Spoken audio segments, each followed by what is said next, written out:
Tänulikkus on hetk, mil mõistame, et meil on piisavalt ja veel rohkem.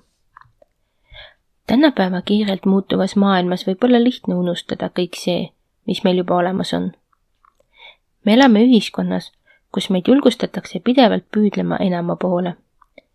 Rohkem raha, paremad töövõimalused, suurem maja, uuem auto. Kuid tõeline rahulolu ja õnn ei tule sellest, kui meil on rohkem asju.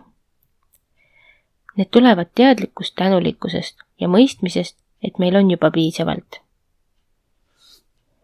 Tänulikkuse hetk on siis, kui me peatume ja hindame oma elu praegust seisu. See on hetk, mil me mõistame, et kõik, mis meil praegu on piisav ja veel rohkemgi.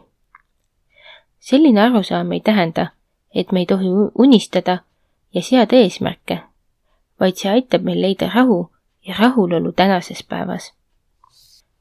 Tänulikkus aitab meil keskenduda positiivsetele aspektidele meie elus. Selle asemel, et pidevalt muretseda selle üle, mida meil ei ole. Tänulikkuse praktiseerimine võib alata väikestest asjadest. Hommikul ärgates võime olla tänulikud selle eest, et saime veel ühte päeva alustada. Võime olla tänulikud sooja vee eest, mida saame duši all kasutada, või maitsva hommikusöögi eest, mida saame nautida.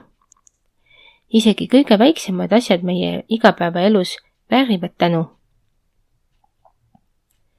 Tänulikkuse hetked võivad oluliselt mõjutada meie vaimset ja füüsilist tervist. Uuringud on näidanud, et tänulikkuse praktiseerimine võib vähendada stressi, parandada une kvaliteeti ja tõsta üldist elukvaliteeti. Kui me keskendume sellele, mis meil on, mitte sellele, mis meil puudub, siis muutume positiivsemaks ja rahulolevamaks. See positiivne energia võib laieneda ka meie suhetesse teistega, aidates meil olla lahkemad ja mõistvamad. Üks lihtsamaid viise tänulikkuse praktiseerimiseks on pidada tänulikkuse päevikut. Igal õhtul enne magama minekut võta paar minutit aega ja kirjuta üles 3 asja, mille eest sa oled täna tänulik. Need ei pea olema suured ja tähtsad asjad. Sageli on väiksemad detailid need, mis toovad tõelise rõõmu. Regulaarne tänulikkuse päeviku pidamine aitab meil paremini mõista ja hinnata oma elu positiivseid aspekte. Tänulikkus ei ole ainult isiklik praktika. Selle jagamine teistega võib tugevdada meie sotsiaalseid sidemeid. Tänulikkuse väljendamine teistele, olgu see pereliige, sõber, kolleeg või isegi täiesti võõras, võib luua positiivset mõju ja tuua naeratuse kaasinimese näole. Lihtne aitäh või tunnustus võib oluliselt parandada kellegi päeva.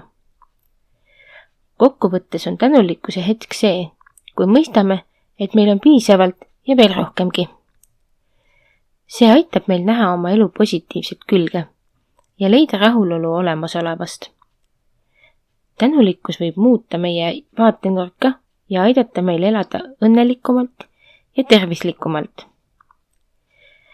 Märgates ja hinnates seda, mis meil juba on, liigume lähemale sisemise rahuloluni ja sügavamale õnnele. Aitäh kuulamast ja järgmiste kohtumisteni!